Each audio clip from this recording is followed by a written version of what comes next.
Hello दोस्तों, आज मैं लेकर आई हूँ आपके लिए अनारसे की रेसिपी। ये देखिए कितना गोल मटोल हमारा बना हुआ है और परफेक्ट हमारा पका हुआ भी है। आपको कहीं से भी ये कच्चा नज़र नहीं आएगा।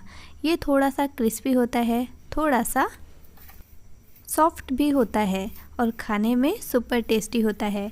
जनरली इसे दिवाली के मौके पर बनाया जाता है। हमारे घर में तो ये बचपन से दिवाली के मौके पर हम खाते आए हैं, तो आज इसी की रेसिपी आप लोगों के साथ में मैं शेयर करूंगी। तो इसके लिए लिए है हमने चावल। जितने आप चावल लेना चाहते हैं, किसी भी साइज़ के ग्लास से आप इसे गिनेंगे। अगर 2 ग्लास आप चावल लेते हैं तो आपको 1 ग्लास इतनी शक्कर लगेगी।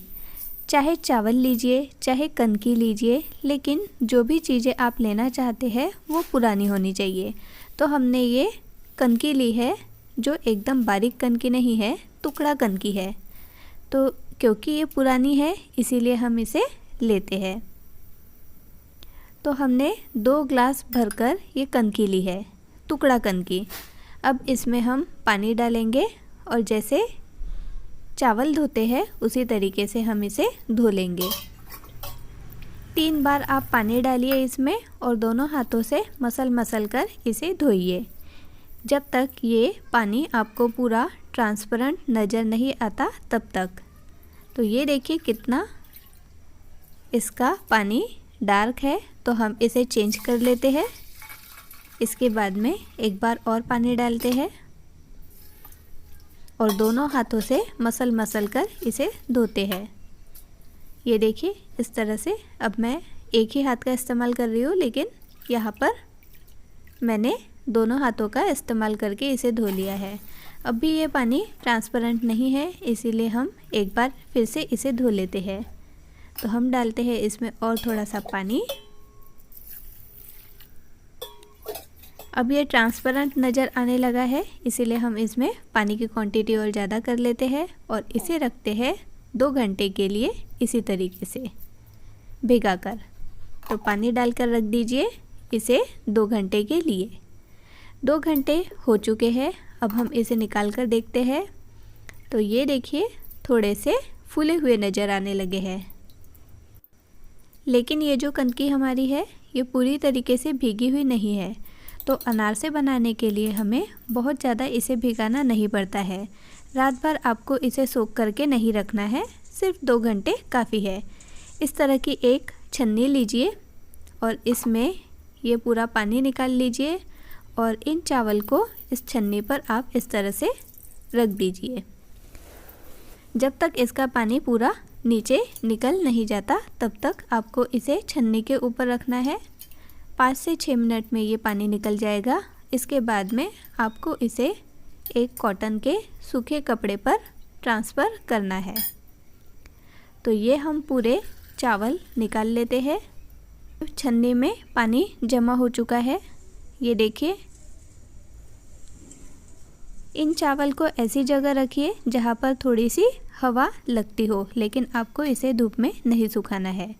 तो ये ले लिया है हमने कॉटन का एक कपड़ा और इसे ट्रांसफ़र करते हैं हम इस कॉटन के कपड़े के ऊपर, ताकि जो एक्स्ट्रा पानी है वो कॉटन का कपड़ा सोख ले। इसके बाद में आपको पंखे के नीचे इसे सुखाना है 2 से 3 घंटे के लिए, लेकिन ध्यान रहे आपको इसे धूप में नहीं सुखाना है। तो ये देखिए कॉटन के कपड़े पर रखने के बाद हमने इसे छन्नी पर रख लिया है, ताकि नीचे से भी इसको एयर मिलती रहे। इस तरह से फैला लिया है। कॉटन का कपड़ा गीला हो चुका है क्योंकि उसने चावल का पानी पूरा सोख लिया है। तब तक हम 1 ग्लास शक्कर को भी पीस लेते हैं। इसका मेज़रमेंट आपको ध्यान रखने की बहुत ज़्यादा ज़रूरत है। हमने 2 ग्लास भर के टुकड़ा कनकी ली है, तो 1 ग्लास भर के हम शक्कर लेंगे और शक्कर को एकदम हमें फ़ाइन पीस लेना है, एकदम पाउडर करना है। आप 2 से 3 घंटे के बाद में देखेंगे तो हाथों में पानी नहीं लग रहा है, ये सूख चुके हैं और शक्कर भी हमारी रेडी हो चुकी है। अब हम इन सूखे चावल को ट्रांसफ़र करते हैं मिक्सर जार में। थोड़ा थोड़ा करके डालिए। हमने आधा आधा 2 पार्ट में इसे इस तरह से बारीक किया है। हाथों से दबाकर देखिए, ये देखिए दरदरा है और हमें फ़ाइन पीसना है। बहुत ज़्यादा हमें दरदरा नहीं रखना है, लेकिन बहुत ज़्यादा पाउडर भी नहीं करना है।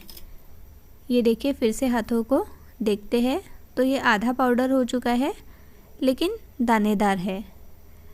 तो इसी स्टेज पर हम इसे निकाल लेते हैं। 3 हरी इलायची लीजिए और इसे हम इस तरह से बारीक कूट लेते हैं। तो ये है इलायची जो कूटी हुई है। एकदम पाउडर नहीं चाहिए हमें, बस इसी तरीके से दरदरी इलायची हमें चाहिए। इसी के साथ हमें दूध भी लगेगा। दूध हमें बहुत ज़्यादा नहीं चाहिए और ये दूध जो है वो गरम करके ठंडा किया हुआ दूध है। गरम दूध आपको इसमें नहीं चाहिए। तो ये है हमारा चावल का पाउडर, जिसे अभी हमने मिक्सर जार में घुमाकर बाहर निकाल लिया है। अब इसमें डालेंगे हम हरी इलायची जो हमने कूट ली थी दरदरी। इसी के साथ हम डालेंगे इसमें ये जो शक्कर हमने फ़ाइन पीस ली है वो। ये देखिए, इस तरह से हम डाल देंगे। क्योंकि शक्कर का पानी छूटता है, इसीलिए हमें इसमें दूध सिर्फ 1 या फिर 2 चम्मच ही डालना है। आपको ऐसा लगेगा कि दूध की क्वांटिटी इतनी भी कम क्यों, तो इसका रीज़न ये है कि दूध जब हम डालेंगे तो इसमें क्योंकि शक्कर है जिसे हमने फ़ाइन पीस ली है, तो शक्कर का भी पानी छूटता है। तो ज़्यादा अगर हम दूध मिलाएंगे उसमें तो एकदम ये पतला घोल रेडी हो जाएगा। हमें अनारसे बनाने के लिए पतला घोल नहीं चाहिए। ये देखिए, इस तरह से 1 और 2, बस इतना ही आपको इसमें मिल्क लगेगा। तीसरा चम्मच आप इसमें मत डालिए क्योंकि हमारा डो थोड़ा सा पतला हो चुका था। तो आपको इसे जैसे हम रोटी बनाने के लिए आटा गूंथते हैं, बस उसी तरीके से इसे गूंथना है। ये देखिए, अगर 1 चम्मच भी ज़्यादा हो जाता है तो इस तरह से ये डो एकदम पतला हो जाता है। अब ये पतला डो हो चुका है, जिस वजह से जब अनारसे हम ऑयल में निकालेंगे तो वो जलने लगेंगे, क्योंकि इसमें थोड़ा ज़्यादा गीलापन आ चुका है। अब इसे हमें थोड़ा सा ड्राई करना है, तो हम करते हैं थोड़ा सा और चावल का आटा इसमें ऐड। ये देखिए, बहुत ज़्यादा गीलापन है इसमें। इसे हम रख रहे हैं तो ये एकदम से फ्लैट हो जा रहा है। हमें रोटी के आटे जैसा इसका टेक्सचर चाहिए। तो क्योंकि ये थोड़ा सा गीला हो चुका है, हम इसमें ऐड करेंगे थोड़ा सा फ़ाइन पीसा हुआ चावल का आटा। आपको इसे 2 से 3 दिन इसी तरीके से रखना है और सुबह शाम आपको इसे मिक्स करते जाना है। इसे हवा लगनी चाहिए। आप इसे बाहर ही रख सकते हैं क्योंकि हमारा आटा गीला हो चुका है। तो हम डालते हैं ये पाउडर, लेकिन हम इसे छान कर डालेंगे। ये हमारा चावल का आटा ही है, तो ये डाल देते हैं हम थोड़ा सा इसमें चावल का आटा। ये देखिए, इस तरह की गुठलियाँ आपके आटे में नहीं होनी चाहिए। तो जितनी भी एक्स्ट्रा गुठलियाँ है उसे हम बाहर निकाल लेते हैं। और ये आटा हमने डाल दिया है, इसे अच्छे तरीके से मिक्स करके फिर से हम 1 दिन के लिए इसे रख देते हैं। 3 दिन के लिए इस तरह से आटा रखा जाता है। अगर हम इसके अनारसे दूसरे ही दिन बनाकर निकालते हैं तो अनारसे क्रंची नहीं होंगे, कड़क नहीं होंगे। अगर 3 दिन के बाद हम इसे बनाते हैं तो उसमें एक अलग टेस्ट आता है और जो आपके अनारसे हैं कड़क बनते हैं। इसका मतलब ये है कि जितने ज़्यादा दिन आप इसका आटा रखते हैं उतने ही कड़क ये अनारसे बनते हैं। तो इस तरह से हमने एक लोई ले ली है। इसे एकदम राउंड गोल करना है। हाथों पर थोड़ा सा ऑयल लगाइए इस तरह से। आपका ऑयल बहुत ज़्यादा गर्म नहीं होना चाहिए। पानी पूरी के लिए जितनी लोई लगती है बस उतनी ही साइज़ की हम लोई हाथों पर इस तरह से ले लेंगे। बिल्कुल ये देखिए हमने छोटा सा आटा लिया है। गोल घुमाइए। अगर गोल घुमाने में प्रॉब्लम हो रही है तो हाथों पर ऑयल लगाइए और दोनों हाथों से आपको इस तरह से उसे गोल गोल गोल गोल मलना है। यही सबसे इम्पोर्टेंट स्टेप है इसकी।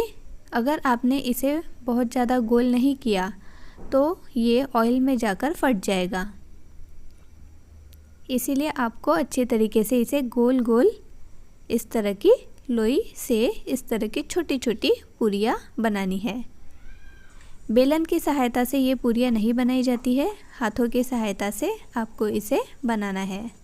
बहुत ज़्यादा पतला मत कीजिए, बहुत ज़्यादा आटा भी आपको इसका नहीं लेना है। इसी साइज़ का आप लेंगे, छोटे रसगुल्ले के साइज़ का लीजिए। ये देखिए इस तरह से ऑयल में। अगर आप 6-7 भी ऑयल में डालते हैं तो ये एक दूसरे से बिल्कुल भी चिपकते नहीं हैं और फटाफट से बन जाते हैं। ये देखिए इस तरह से आपको बनाना है और एकदम इजीली हम इसे ऑयल में डाल सकते हैं। एकदम धीमी आंच पर आपको इसे पकाना है ताकि ये अंदर तक अच्छी तरीके से पक जाए। ये देखिए ऑयल में डालने के बाद में दोनों सेपरेट हो गए, एक दूसरे से बिल्कुल भी ये चिपकेंगे नहीं। बहुत अच्छे लगते हैं खाने में और ये दिवाली के स्पेशल होते हैं। काफ़ी लोगों को अनारसे बनाना नहीं आता है क्योंकि थोड़े से बनाते समय ध्यान रखने वाले होते हैं। और इसे अगर आप जालीदार बनाना चाहते हैं, मतलब एक तरह से जाली आती है और एक तरफ से इस तरह के अनारसे गोल बने हुए होते हैं, अगर उस तरह से आप अनारसे का टेक्सचर चाहते हैं तो आपको अनारसे को शैलो फ्राई करना है। आप डीप फ्राई मत कीजिए और दूसरी तरफ से चम्मच से ऊपर ऑयल डालिए तो एक तरफ से गोल और दूसरी तरफ से ऐसे जालीदार वो अनारसे बनते हैं। ये अनारसे जैसे ही गर्म होते हैं वैसे ही आपको इसके ऊपर खसखस डालनी है। तो ये देखिए हमने छोटी छोटी पूरियाँ एकदम फटाफट से रेडी कर ली है और ये फटाफट से बनते जा रहे हैं हमारे। जब ये पूरे बन जाएंगे तो आपको इसे खुला रखना है ताकि इसका जो ऑयल है वो निकल जाए और ये ठंडे होने के बाद में आप इसे स्टोर करके रख सकते हैं। आप एयर टाइट कंटेनर में इसे रखिए, ये काफ़ी दिनों तक रहेंगे। ये देखिए जैसे ही गरम गरम हो गए वैसे ही आपको इसके ऊपर खसखस छिड़क लेनी है। अगर ठंडे होने के बाद में आप इस पर खसखस लगाएंगे तो वो खसखस इसे चिपकती नहीं है। ये देखिए इस तरह से हमने काफ़ी सारे डाल दिए हैं। बावजूद इसके ये एक दूसरे से बिल्कुल भी चिपकेंगे नहीं और एक एक सेपरेट हो जाएंगे। जैसे ही ये पकना शुरू हो जाते हैं वैसे ही ये ऊपर आते आते हैं। जैसे ही ऊपर आ जाएंगे ये हल्के होकर आपको धीरे धीरे इसे पलटना है। धीमी आंच पर ही आपको इसे करना है। अगर आपको ऐसा लगता है कि ऑयल बहुत ज़्यादा गर्म हो चुका है तो आप गैस की बटन बंद कर दीजिए थोड़ी देर के लिए और फिर दोबारा से शुरू कीजिए। ये देखिए जैसे ही बबल आपके रिड्यूस हो जाते हैं आपको पलट लेना है दूसरे साइड में और जब पूरे तरीके से सारे बबल्स रिड्यूस हो जाएंगे और गोल्डन कलर इसे आ जाएगा तो आपको समझ लेना है कि आपके अनारसे रेडी हो चुके हैं। ये हल्के मीठे होते हैं, बहुत ज़्यादा मीठे नहीं होते हैं। अगर शक्कर की क्वांटिटी इसमें ज़्यादा हो जाती है तो ये एकदम डार्क गोल्डन कलर के नज़र आते हैं। डिपेंड करता है आपके ऊपर आप कितना मीठा पसंद करते हैं। तो ये है हमारी अनारसे की रेसिपी जो हमने दिवाली स्पेशल आप लोगों के लिए बनाई है। आप भी इसे घर में ज़रूर ट्राई कीजिए और हमें कमेंट करके बताना न भूलिए कि ये रेसिपी आपको कैसी लगी। अगर आप इस चैनल पर नए हैं तो चैनल को सब्सक्राइब करना ना भूलिए। ये देखिए कितना अच्छा इसका टेक्सचर आया है और एकदम ये क्रंची बने हैं। हमने तो ढेर सारे बना लिए हैं और इस तरह की जाली पर हमने इन्हें रख दिया है। पूरा ऑयल नीचे निकल जाता है और ये एकदम ऑयल फ्री इस तरह से आपको नज़र आएंगे। तो ये मीठी हमारी रेसिपी है, आप भी इसे अपने घर में ज़रूर ट्राई कीजिए। Thank you.